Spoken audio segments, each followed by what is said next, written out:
Je, wafahamu umuhimu wa kusoma taarifa kwenye vifungashio? Upi umuhimu wake na huwa unafanya hivyo? Basi karibu sana, hapa tunao wenzetu kutoka shirika la viwango Tanzania TBS, wao watatueleza hili kinaga ubaga. Tuko naye hapa Nuru Mwasulama. Niseme karibu sana Nuru. Halikadhalika Nuru, yeye huyu ni meneja wa ukaguzi na utekelezaji wa sheria pale TBS. Halikadhalika tupo na kaka Baraka Bajije. Karibu sana Baraka Bajije, ni mkaguzi mwandamizi pale TBS. Umuhimu wa kusoma taarifa kwenye vifungashio.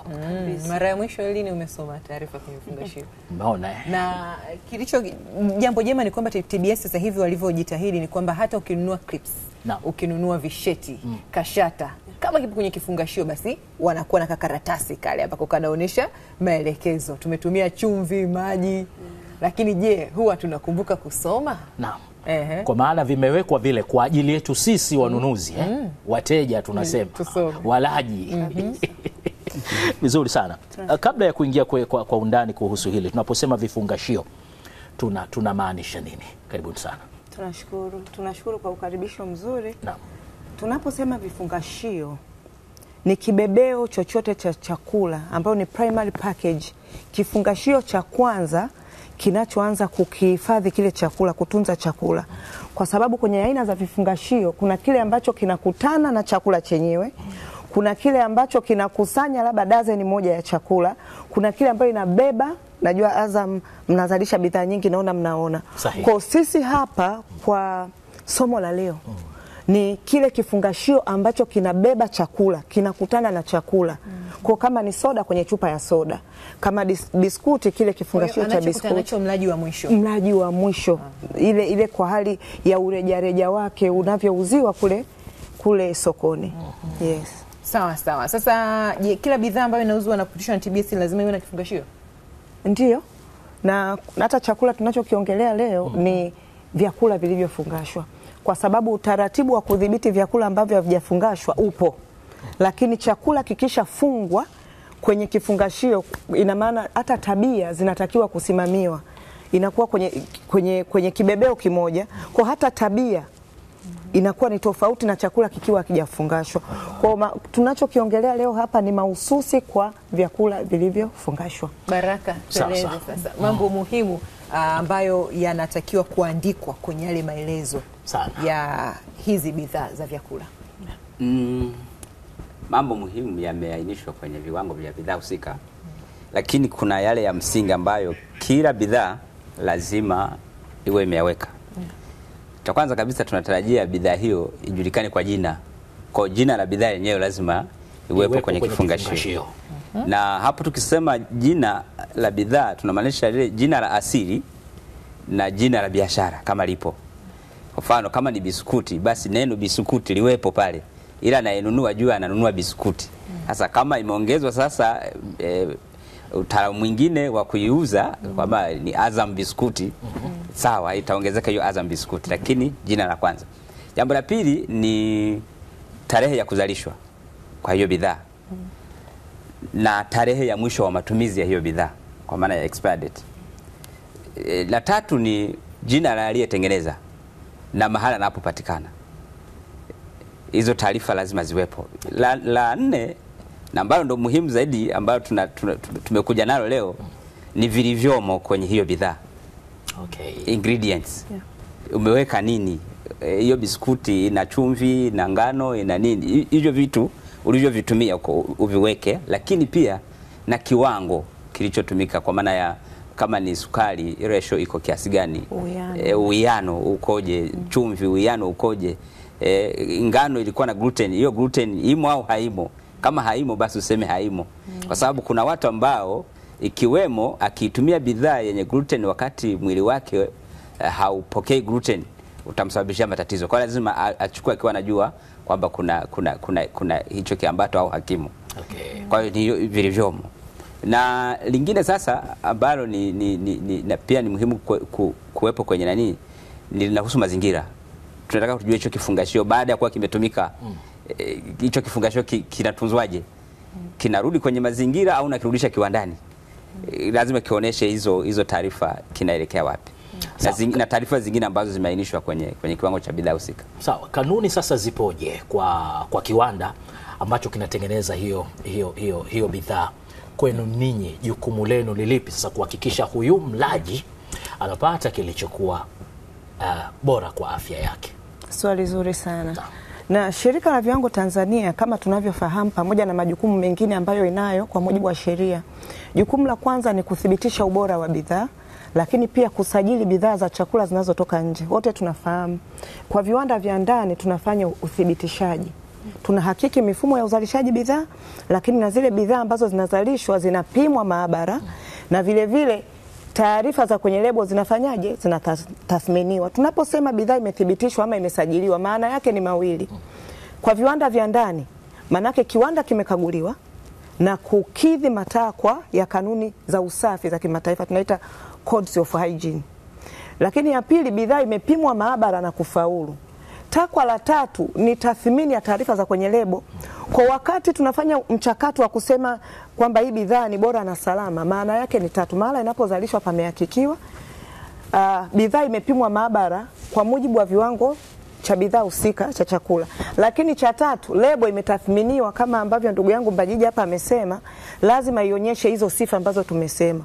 Kwa ili tuseme bidhaa ni bora na salama, takwa la taarifa za kwenye kifungashio ni takwa la lazima chini ya kiwango cha msingi cha uwekaji wa taarifa kwenye lebo cha 538, kiwango cha kitaifa.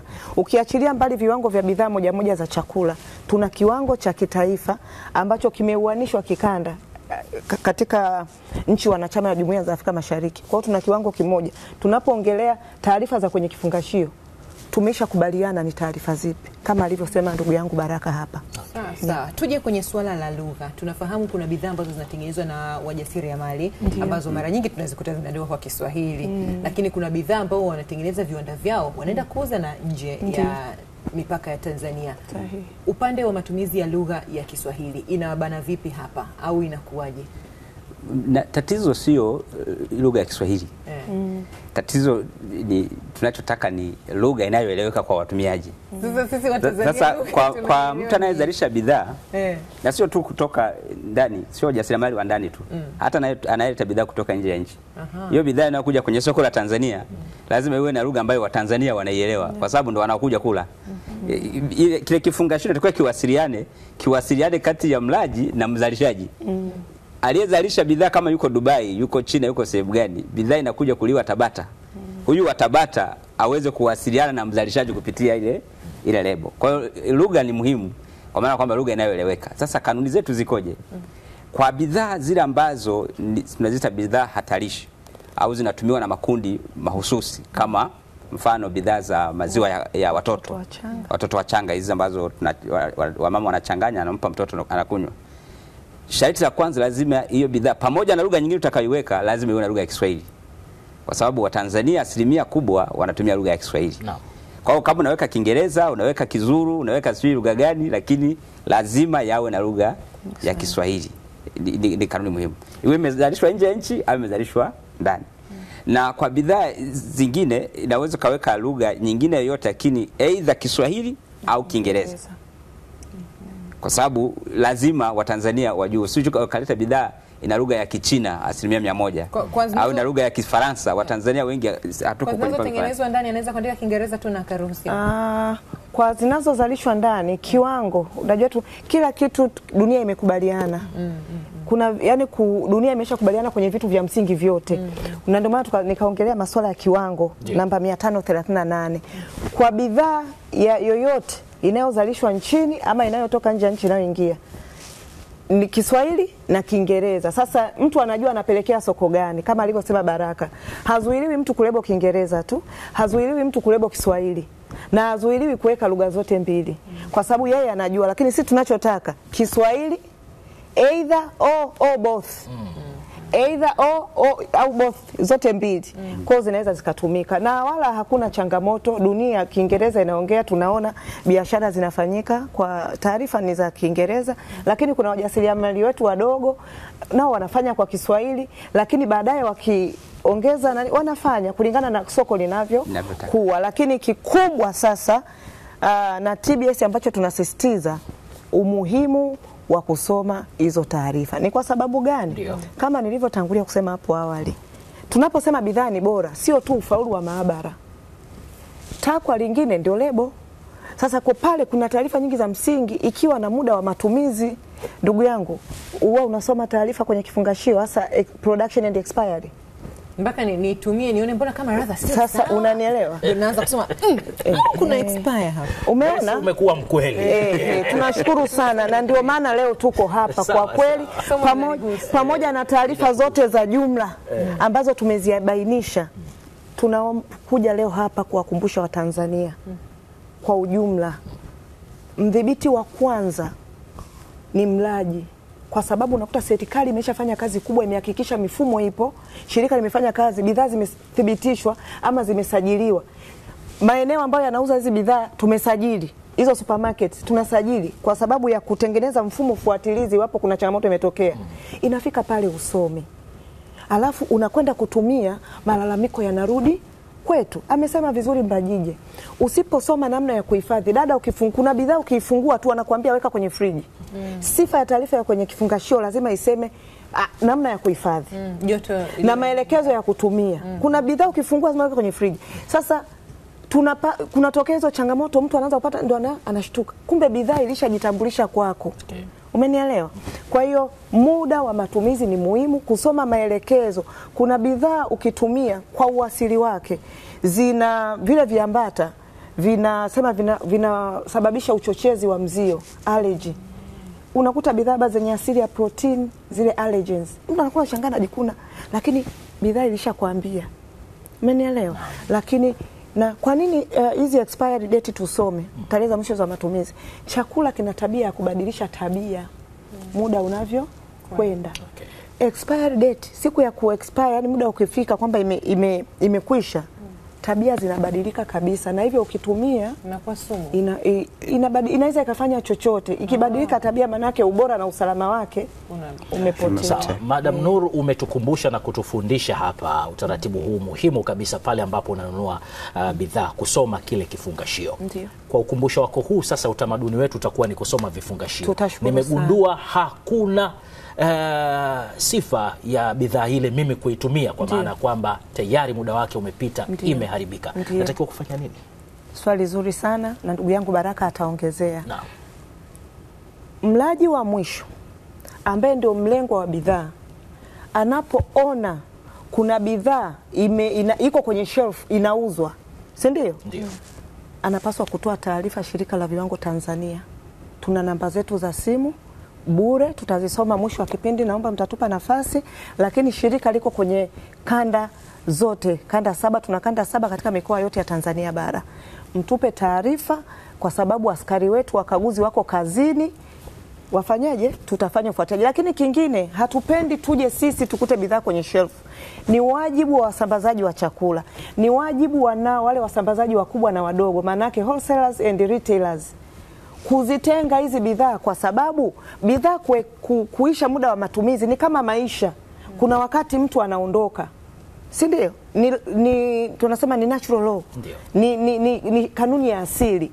Vivyo hivyo bidhaa itafika mwisho wa matumizi. Lakini ni namna gani wewe mfanyabiashara unaihudumia hii bidhaa? Maana yake hatutarajii tuione kwenye shelf. Mkaguzi akija, serikali ikapita, ikakuta iko kwenye shelf, maana yake wewe umedhamiria kudhuru afya ya mlaji.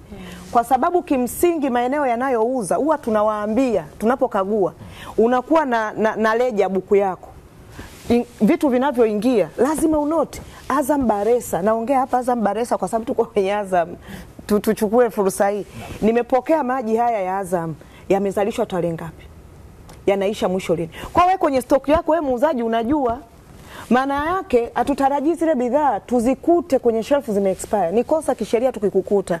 Lakini iwapo utaziona zimekwisha muda wa matumizi, huwa tunawaelekeza kuzitenga, na unaandika kabisa bidhaa zilizo expire, na maana yake anatoa taarifa kwa yule aliyemsambazia. Na nikiri hapa, naomba dakika moja, kwamba viwanda hivi vyetu huwa vina mifumo ya kurudisha bidhaa zisizokidhi viwandani, na huwa wanatoa taarifa Shirika la Viwango Tanzania, na tunasimamia uteketezaji wa zile bidhaa. Kwa mifumo ipo. Okay, tunashukuru sana Madam Nuru, habari hizi ni muhimu sana. Lakini kwa kipindi kimoja cha dakika 15 20 hakitoshi. Uwanja upo UTV hapa. Kwa nini msio na vipindi vya mwaka mzima hivi? Ngoja kutueleza tu habari hizi.